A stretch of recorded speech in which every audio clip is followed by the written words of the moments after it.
If you're trying to create real sustainable competitive advantage from the experience that you deliver, I would argue it is not enough to merely satisfy customers. You need to impress them.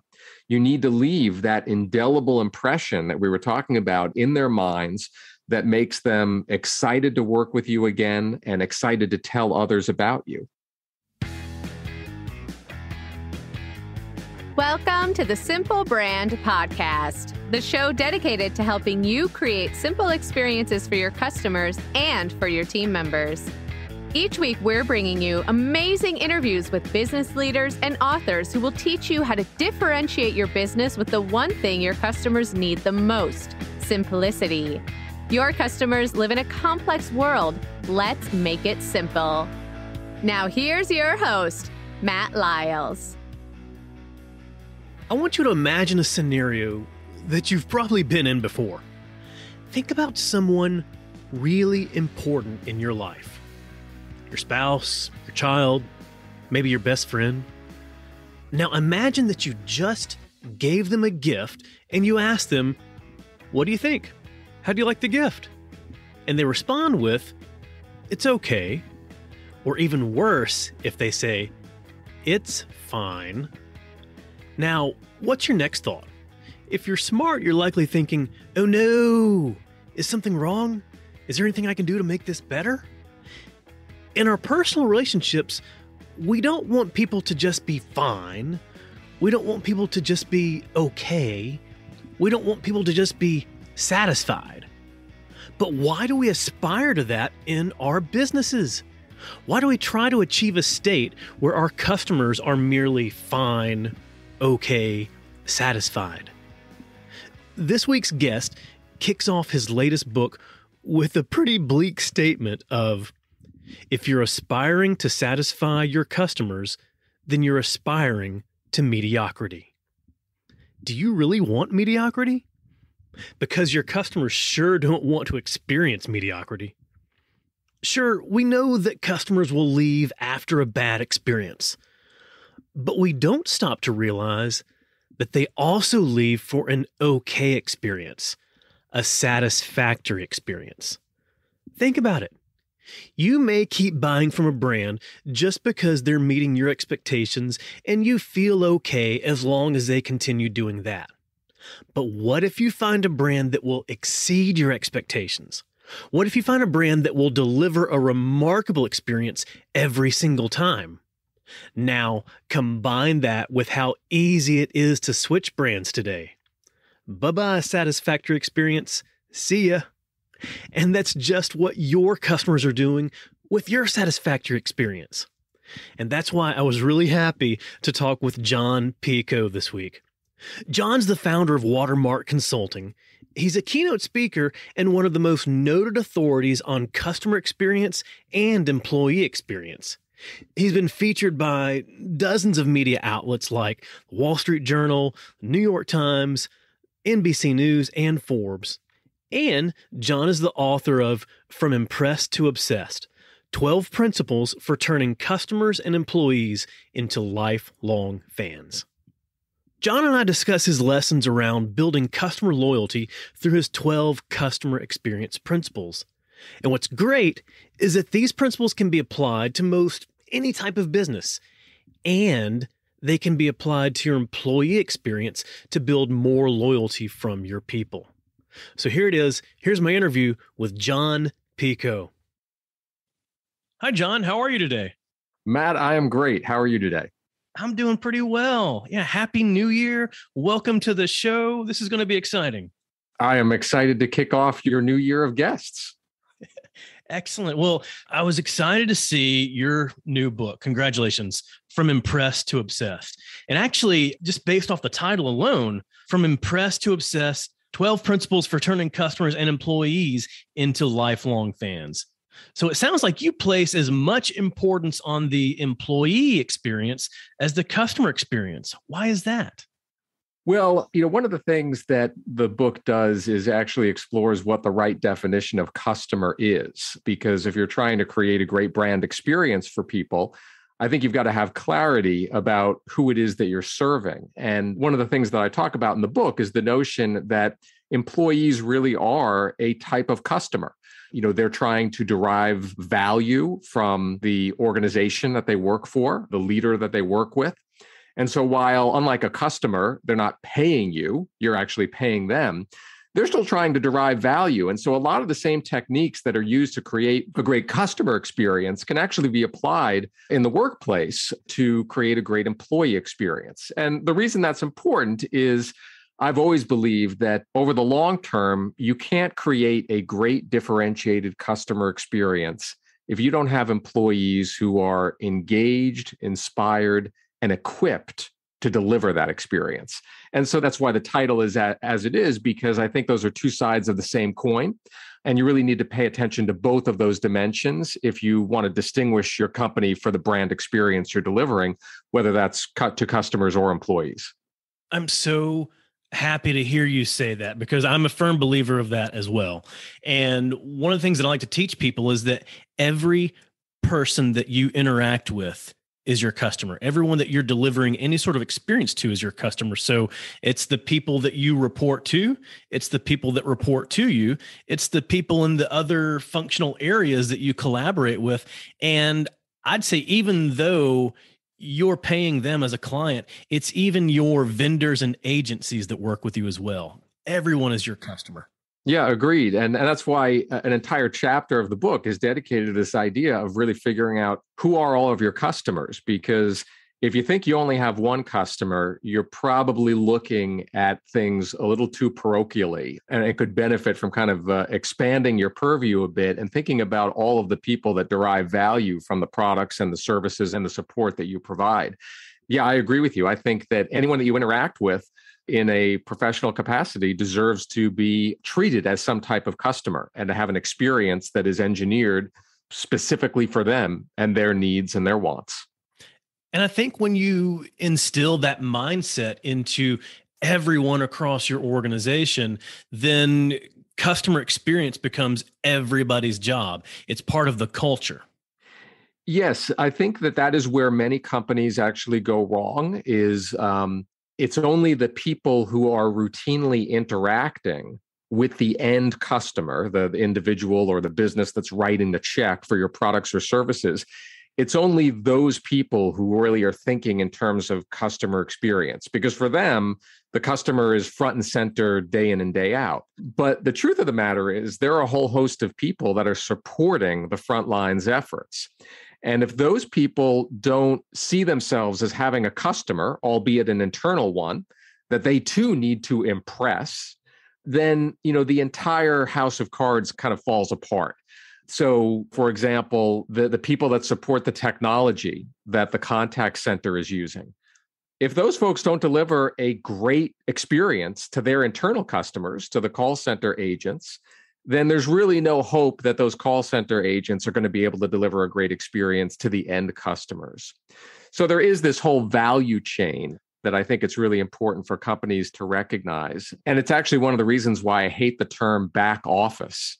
I think that those are two words that should be stricken from the vocabulary of any organizational leader, because when you utter those words, it kind of has a negative connotation, I think. And actually, it shapes people's cognitions in the wrong way. Because when you say that, you're in the back office, it almost implies that you really don't have a customer. You're like behind the scenes. Nobody ever sees you. You don't clean up nice. Right. And that's not what you want those people to think about. You want them to realize that while they might not be customer facing, they are most definitely customer impacting.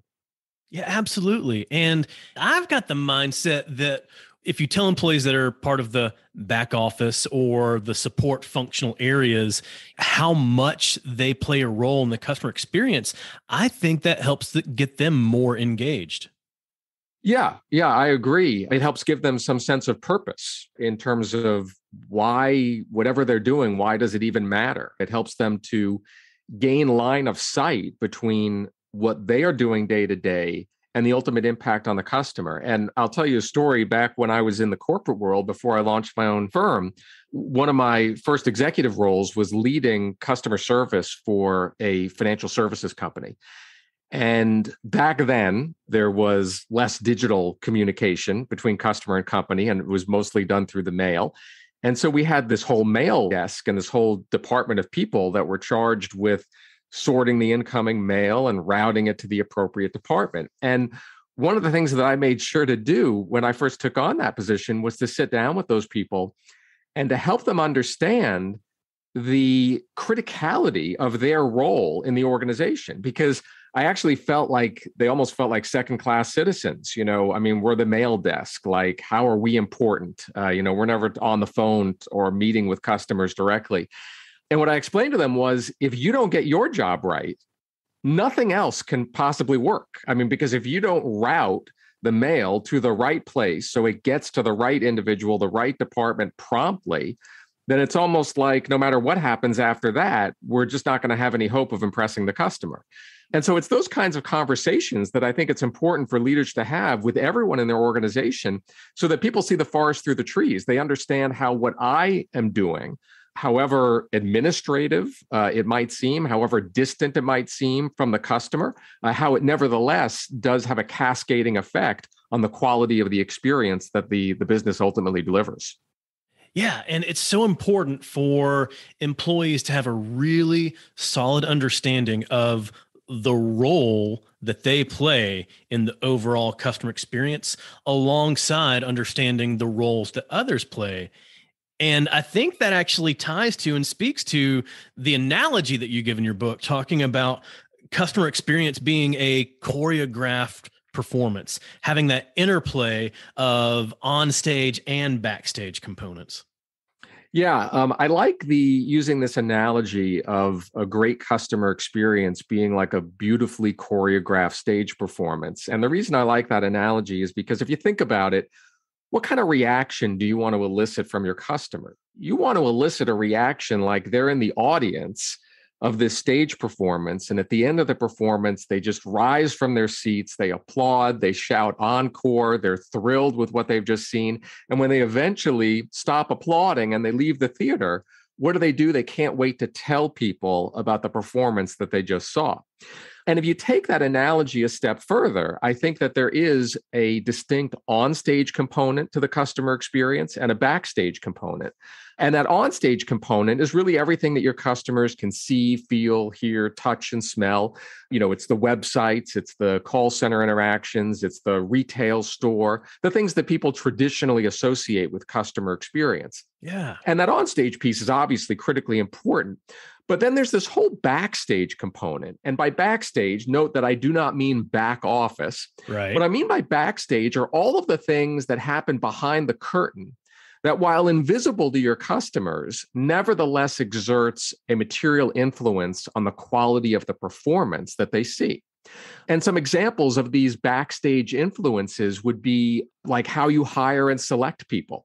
Think about it. If you don't have the right actors and actresses on stage, then you really have no hope of delivering that impressive performance. And the same is true in the business world. If you're not hiring people that have that customer experience gene, that are just wired with empathy for customers, you put them on stage and things just aren't going to go as well as you would want. Another example is how you measure and reward people.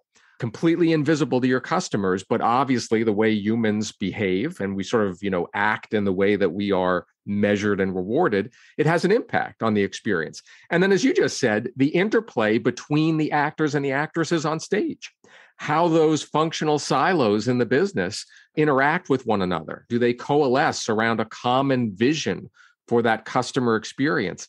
Those are all things that, again, not visible to your customer, but are a really big driver in terms of your success in delivering that great experience that brings your customers to their feet and turns them into those lifelong fans. Oh, yeah. Yeah. Everyone has to play a part in the most remarkable experiences. Everyone is taking those cues from everyone else and delivering what they deliver, but delivering it in collaboration with each other. So to look at your analogy of having a stage production, you could have some really great actors, some of the best actors. And if each one of them only individually stands on the stage and gives their lines in the best way, but doesn't do it in a way that plays off of the other actors, or doesn't do it that's in conjunction with what's going on with the scenery and the action and environment behind them, then the whole play falls apart. Yeah, I think that's a great way to describe it. You probably have seen this in your work, and I know many customer experience professionals are familiar with it, but you often find that where companies go wrong is they don't realize that their functional silos are sort of working at cross purposes. Each functional leader is sort of optimizing for a set of goals or metrics that are applied to his or her organization, and not realizing that maybe some of the actions that they're taking are potentially undermining the success of another functional area, and in turn undermining really the quality of the experience that's ultimately delivered to customers. So yeah, that cognizance of, the setting behind you, the context, the players that you're on stage with, really important to have that in order for the entire troupe, if you will, to deliver that great performance. That's it. Yeah. It going beyond focusing on your own self or your own individual team and recognizing beyond meeting your own goals, are you helping or are you hindering the delivery of the overall experience? Right. Exactly. Yeah. So when we think about it as a stage production, like, you talk about people giving standing ovations, want to tell their friends, becoming lifelong fans of this experience. So what does it take to create fans? Well, if I had to answer that in a phrase, I think it takes creating indelible memories. And the reason I say that, and this is one of the reasons why that word impress is in the title of the book, and that's done very deliberately, because I think that you can argue that how people remember their experiences with a business is actually even more important than the experience itself. And here's why I say that. If one of your clients, Matt, of your business, is asked by a colleague at, say, an industry conference, hey, we're looking to do some simplification in our business. I remember you telling me you worked with Matt Lyles. How was that? The next thing that's going to come out of your client's mouth is not going to be based on the experience they had with you and your firm. It's going to be based on what they remember about that experience. And the way our brains are wired, that actually can be substantively different than the experience itself, because we don't remember every detail in the experience. We remember our experiences as a series of snapshots, and those snapshots are really taken at the peaks and the valleys of the experience. And so right. I think that is the key to creating lifelong fans, because when you shape people's memories strategically, what you're really doing is you're creating that cue for them so that when they are faced with a decision next time of, do I want to patronize that business again? Or do I want to refer a friend or a colleague to that business? They're going to be relying on their memories of the encounter with your business to make those choices. I really think that great customer experiences are an exercise in memory making, because that's how you cultivate the repurchase and referral behavior that really is the lifeblood of any business. Well, then, so once you've established that need for shaping memories, how can brands go about knowing the best places, the right places of where and how to shape those memories? I think that it would be nice if there were a silver bullet answer to that. And, I could say, well, you just have to conduct this survey, or you just need to do this journey mapping, or whatever.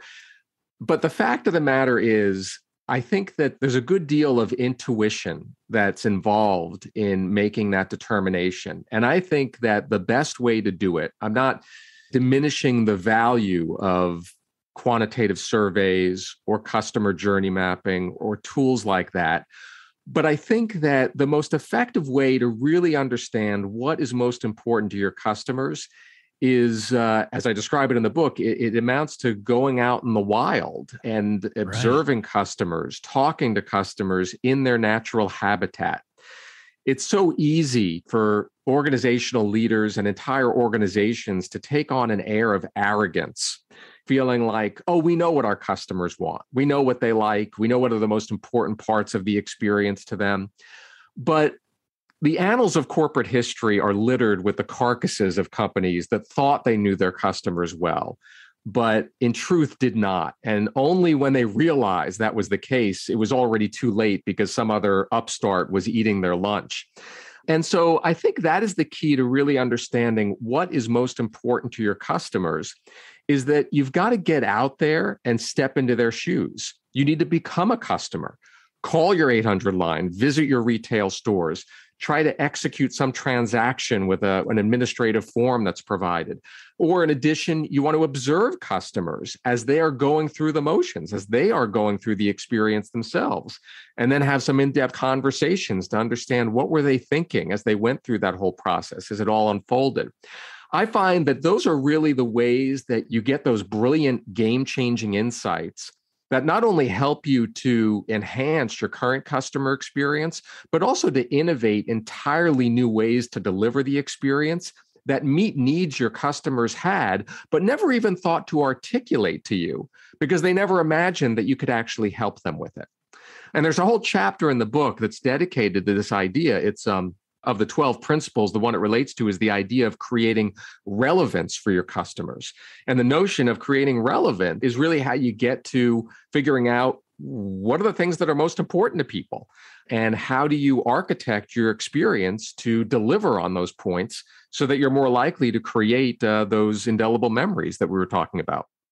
Oh, yeah, that's absolutely right. And it's being able to add the observation, being able to observe your customer, like you say, like that is so important. And that's a lesson that I learned, I want to say maybe midway through my career, because in my career, I would look at and I would perform, a lot of research and look at surveys and think, okay, this is what customers are saying. But then at some point midway through my career, I got to take part in, user experience design research and actually watch customers, sit down at a laptop trying to navigate through a website.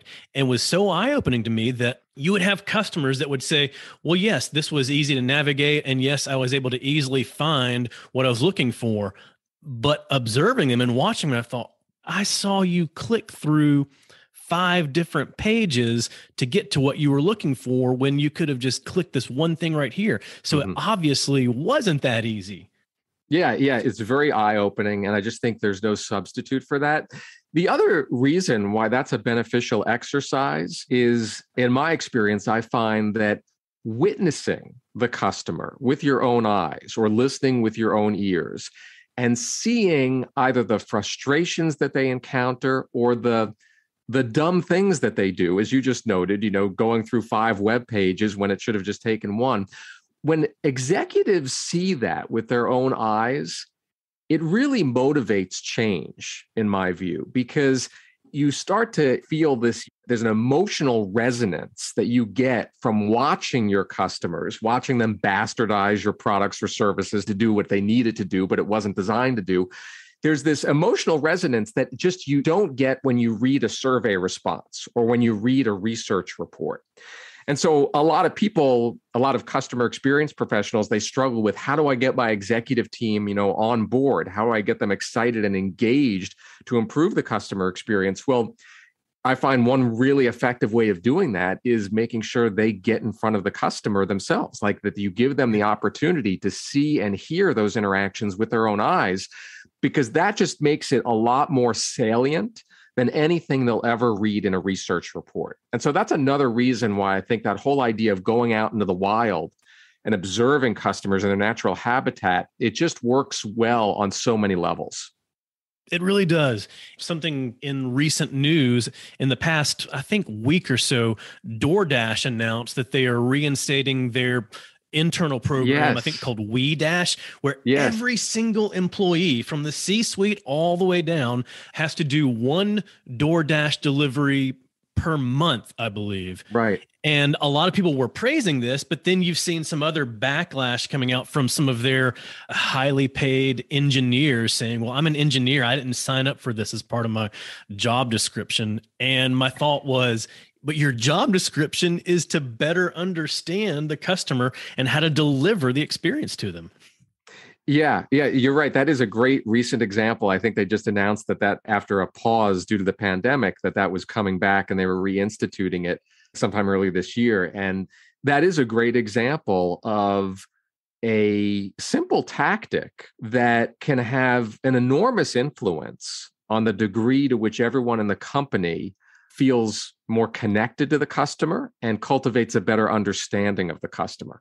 Another example of a company that does something like that is Vanguard Investments, which is routinely rated among the highest in customer experience within the financial services realm. And they have something called their Swiss Army, which whereby all of the executives and management, they're trained in how to answer the phones so that when there are spikes in volumes, those folks actually get on the phones and they help to manage the increase. It's a little different than DoorDash in that it's happening on an as-needed basis, but I think it really reflects a company that appreciates that at one point or another, everyone, including people in management, including people, say, in engineering, should have the opportunity to interact directly with customers because nothing bad can come from that. Only goodness comes from that. And no matter what role you have in the company, you're going to walk away from that exercise, no doubt, with a whole host of ideas on things that you can do better in your role to better support that customer experience. Yeah, because you'll truly understand what it feels like to be your customer. Right. You've almost word for word just repeated my ultimate definition of customer experience, which is in the book.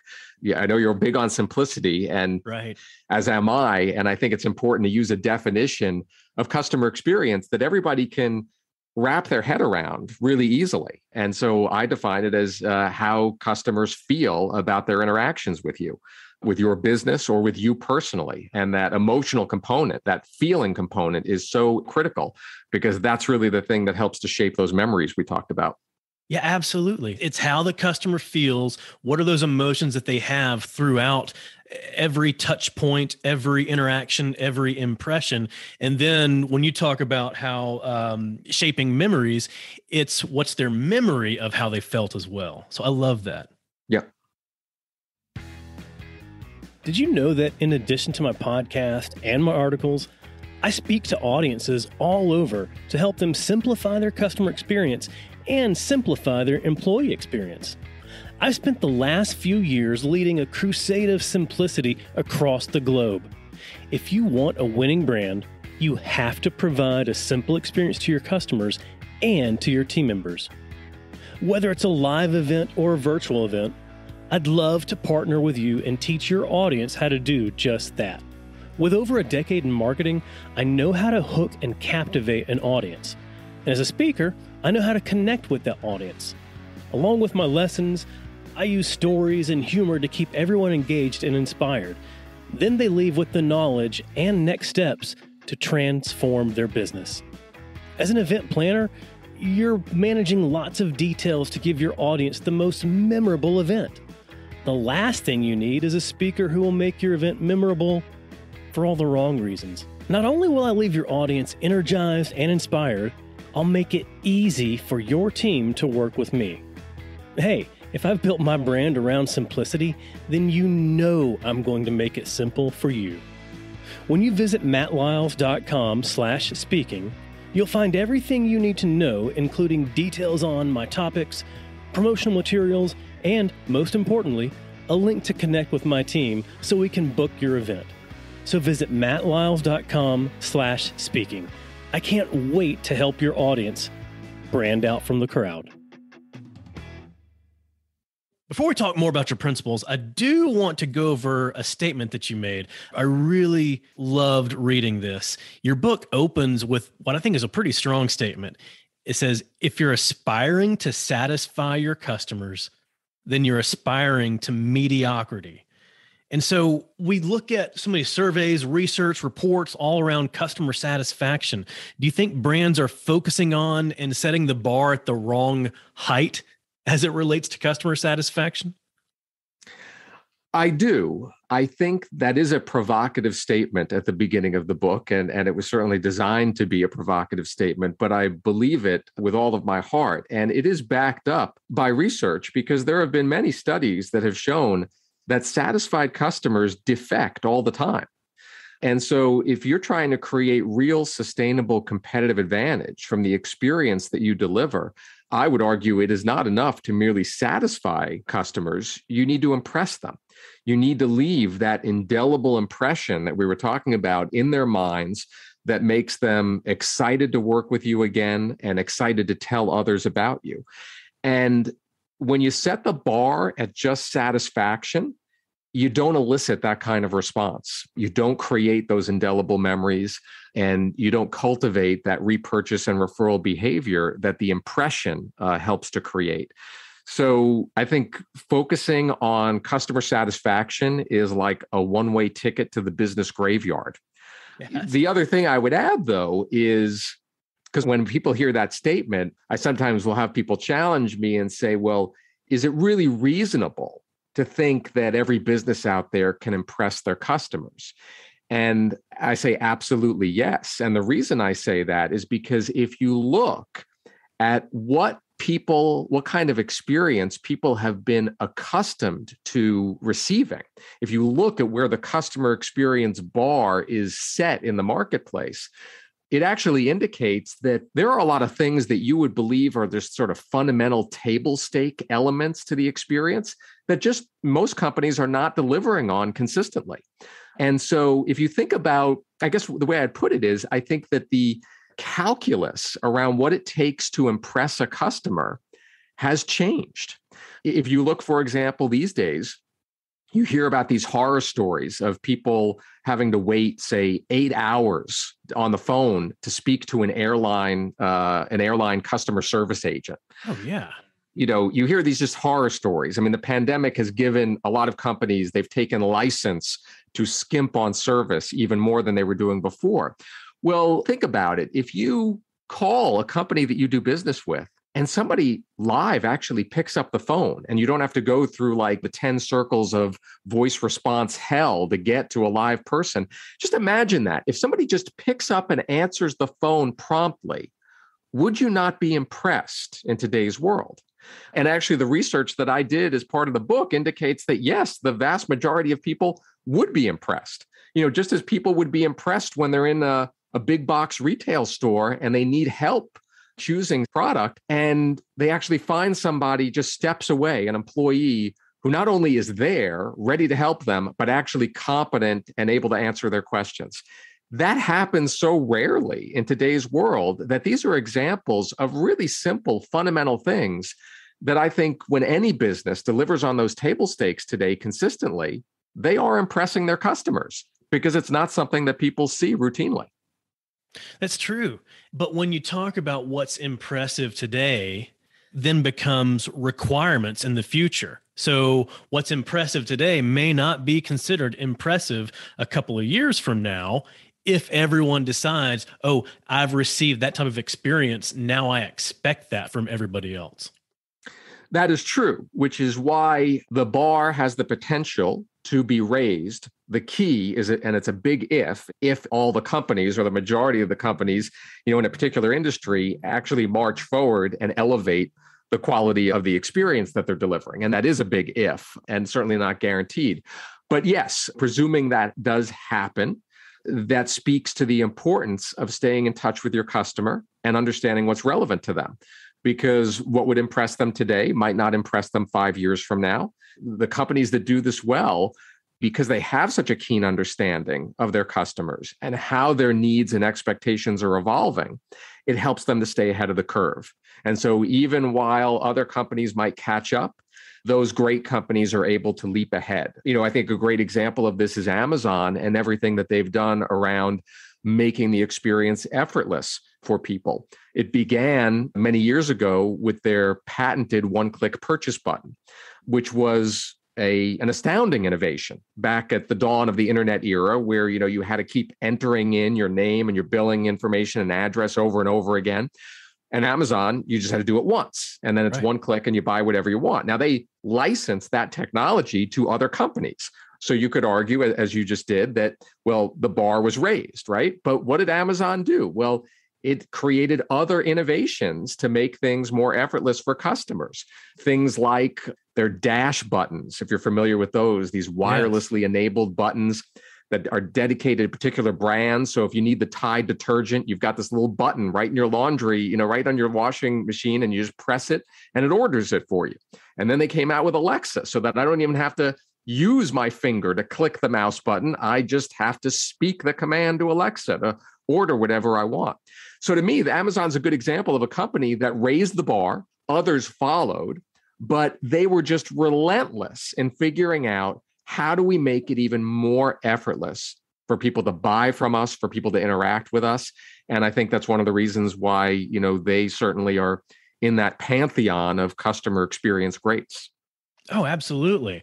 And I think it also speaks to continuing to focus not on your competitors and what your competitors are offering, but focusing on your customer and what your customer wants and the type of experience that your customer expects. Because your customer may say, hey, if I can see my Domino's pizza and track it being delivered as it's driving through my neighborhood, then I expect that for everything else that's being delivered to me. Yeah, I think that's an excellent point. And it is certainly a trend that has clearly shaped customer perceptions over the last decade, if not more. This idea that people evaluate the experiences that they get from a business, not relative to other companies within that sector, but rather across all companies that individual may have had recent interactions with. And so, yes, the fact that I can track my pizza from beginning to end with the Domino's pizza tracker. The next thing I sort of wonder is, when I bring my car into the shop, why can't I track the progress of my repairs just the way I'm tracking that pizza? So expectations, I think, have been elevated cross-industry. And that certainly does reinforce what you just said, that it can be a misguided strategy to simply focus on evaluating what your competitors are doing and being a fast follower, if you will. I think that there's value in competitive intelligence. If somebody's figured out a better way to skin the cat, absolutely, like steal shamelessly, replicate it, and leverage it within your own business. But if that's the limit of your intelligence gathering, then you're probably going to be disappointed, because the companies that really leap out ahead with game-changing innovations, they're not looking at their competitors, as you said, looking at their customers, diving deep, going into that natural habitat, going out into the wild, figuring out the next thing that customers are going to want, even though they had no idea to ask for it. There you go. When you focus on your customers, that helps you understand what's going to be an impressive customer experience to them. And in your book, you actually define 12 principles for delivering an impressive customer experience. And we've alluded to a few of those just in conversation, but can you share a couple of these principles? Yeah, well, so I figured maybe we should talk about the one regarding simplicity, right?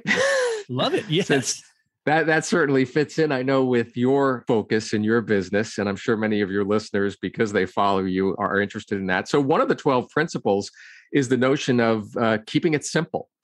Simplicity is, there are two ways, I would argue, to create simplicity.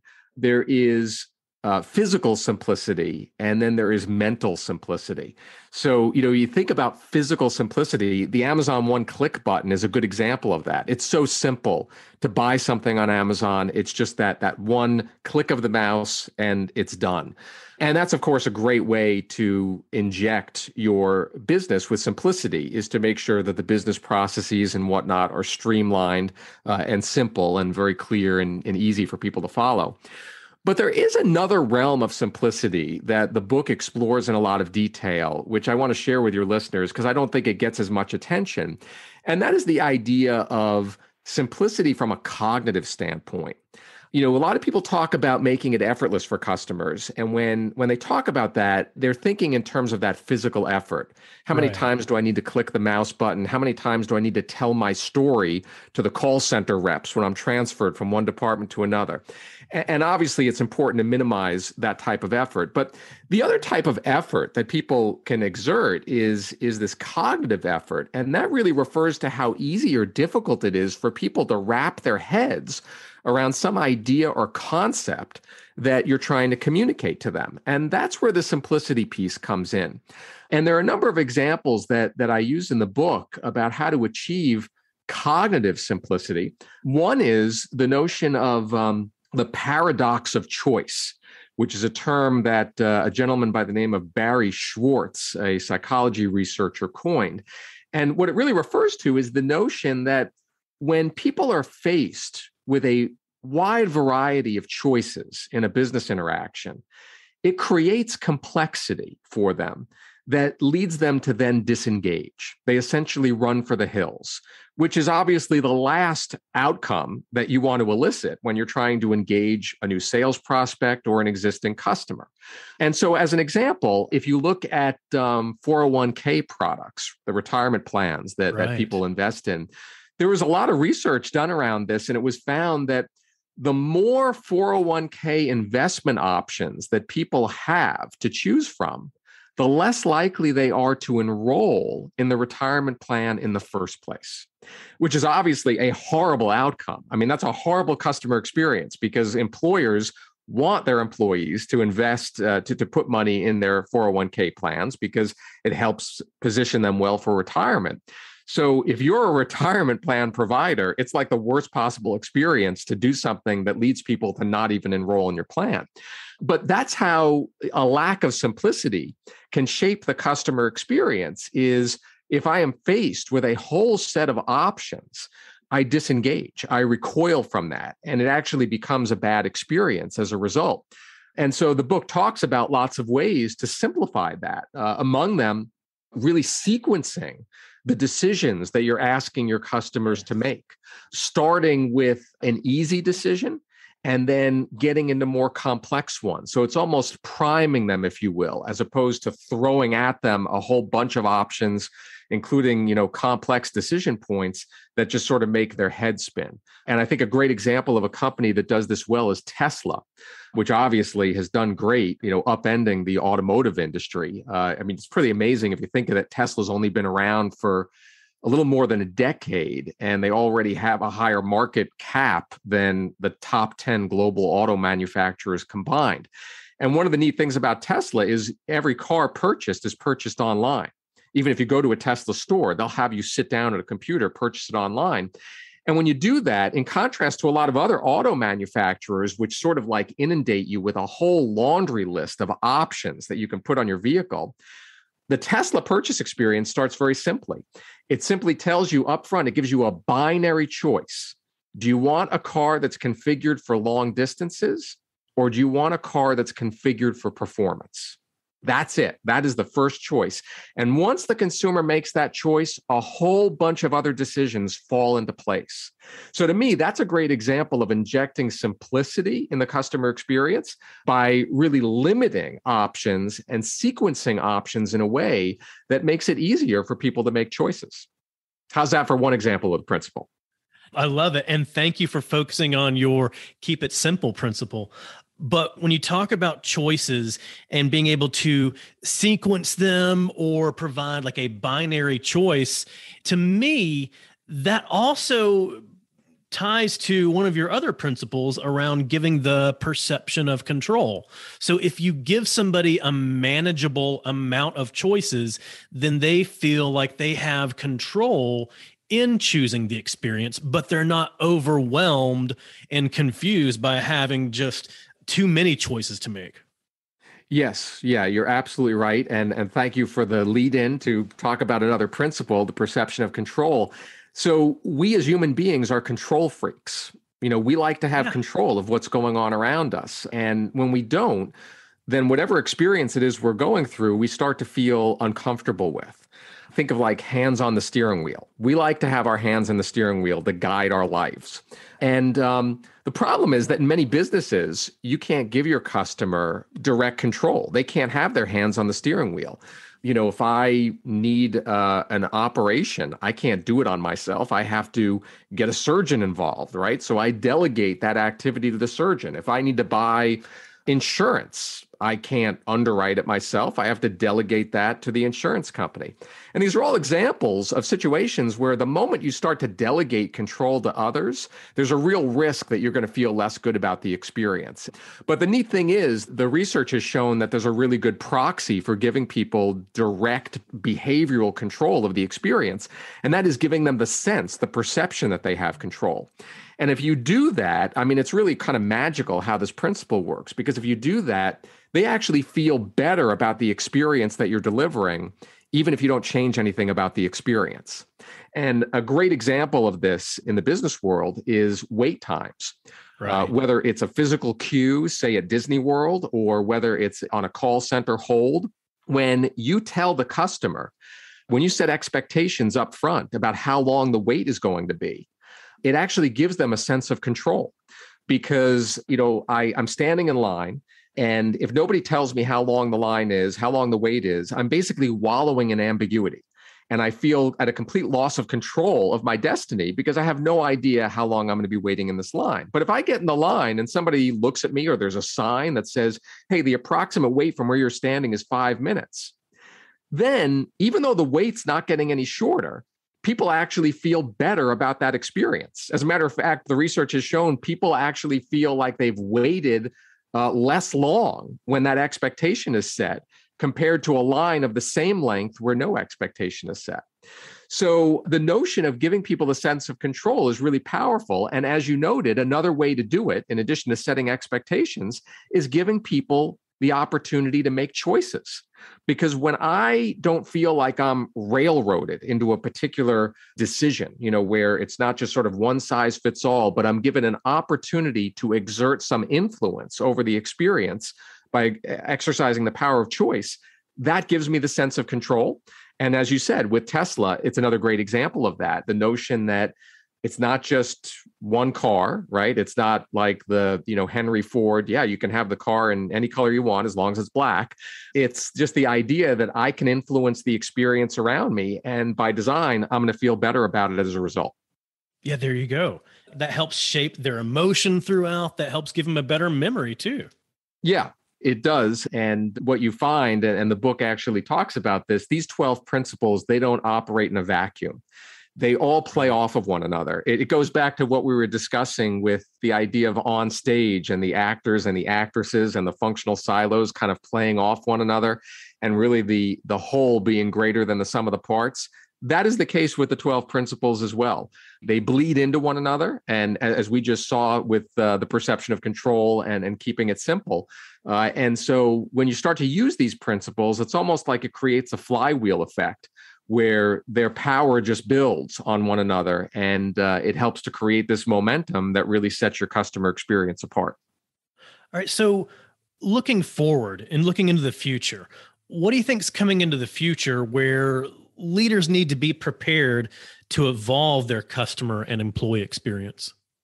Well, I would say I don't have a crystal ball. I know many management gurus think they do, but I certainly don't have a crystal ball. But what I would actually suggest to you as one thing that should be on people's radar in the near and distant future is that whole idea of the employee experience and how it influences the customer experience. And the reason I choose to focus on this one is because I think that one of the outcomes of the pandemic has really been to heighten the importance of that workplace experience to the overall success of an organization. I think that what you are seeing today with the Great Resignation and with quit rates being at their highest levels ever, right, you are seeing a shift in the balance of power from employers to employees. Demand for workers outstrips supply. And as a result, the pendulum has shifted a bit here in terms of who holding the best cards. And I think that that is a dynamic that I don't think that's going to resolve anytime soon. I'm actually hoping that it never resolves, because I think that it is something that would be very helpful for the employee experience to be more top of mind for organizational leaders.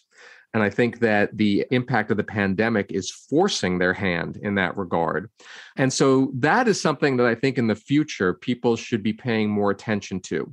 The notion of what does it feel like? Not what does it feel like for our customers, but what does it feel like for our employees to be working in our environment, to be doing their job? What are the frustrations that they encounter? Despite their best efforts, what are the hurdles that prevent them from doing their best job for our customers, delivering that great experience consistently?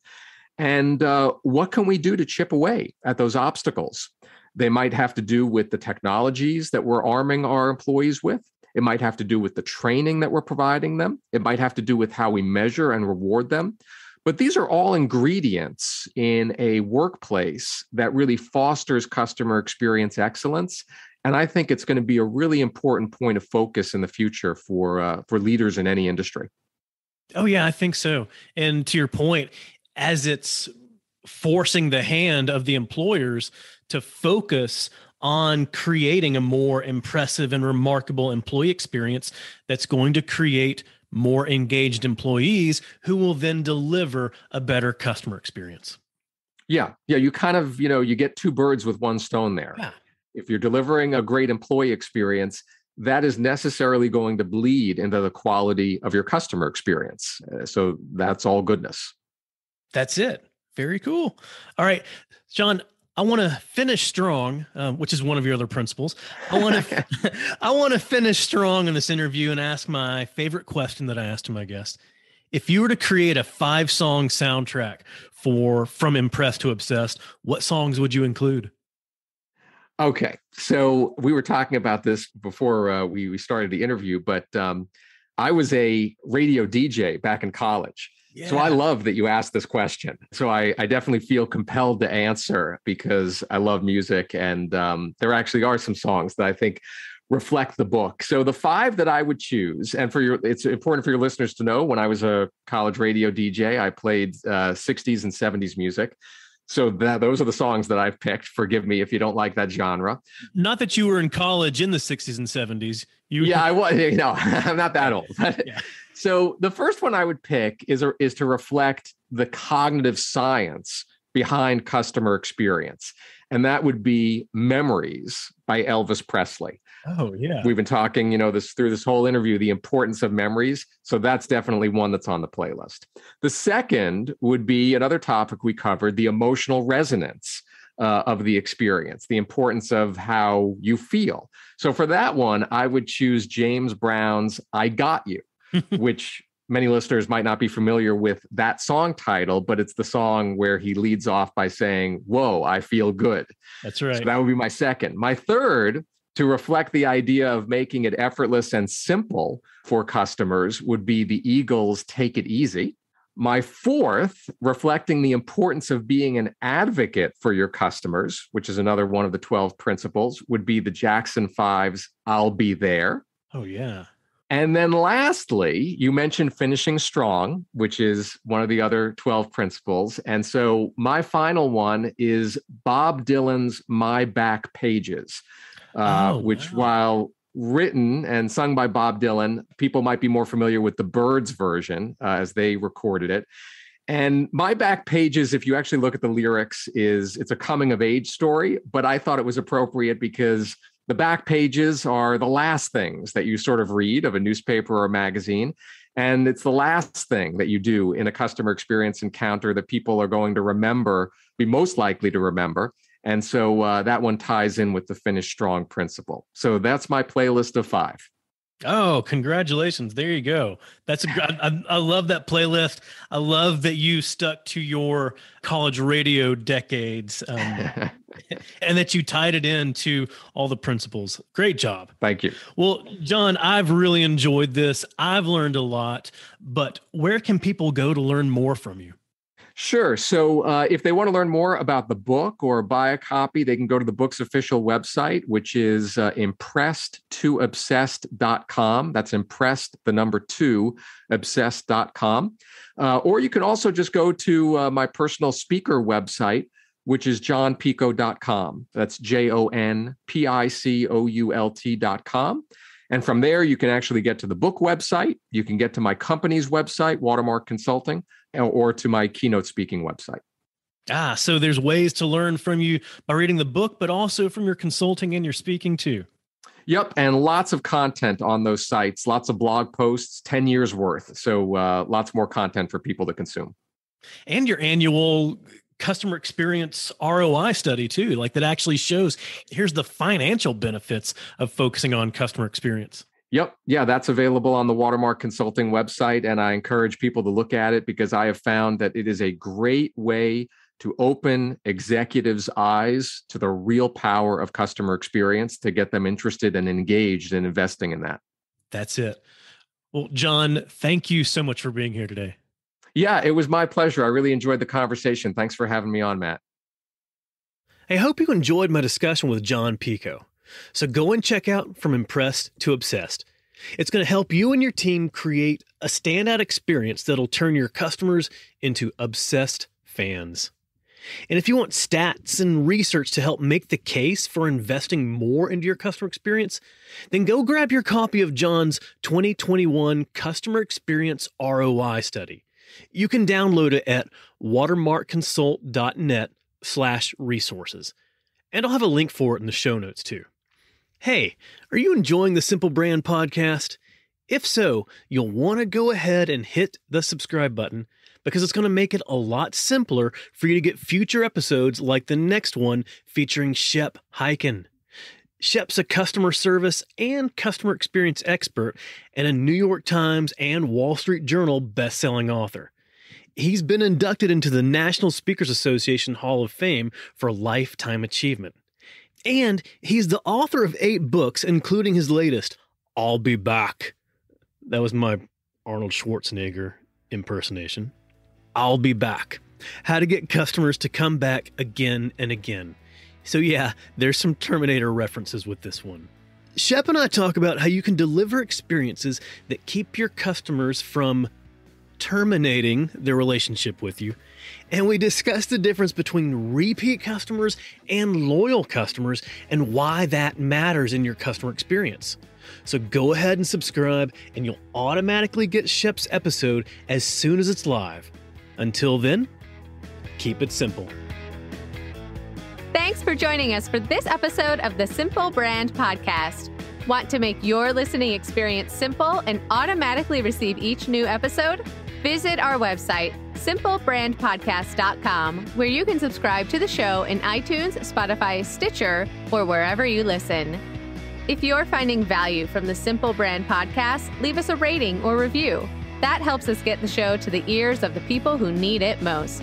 Be sure to catch Matt right here next week. Same Matt time, same Matt channel. Until then, keep it simple.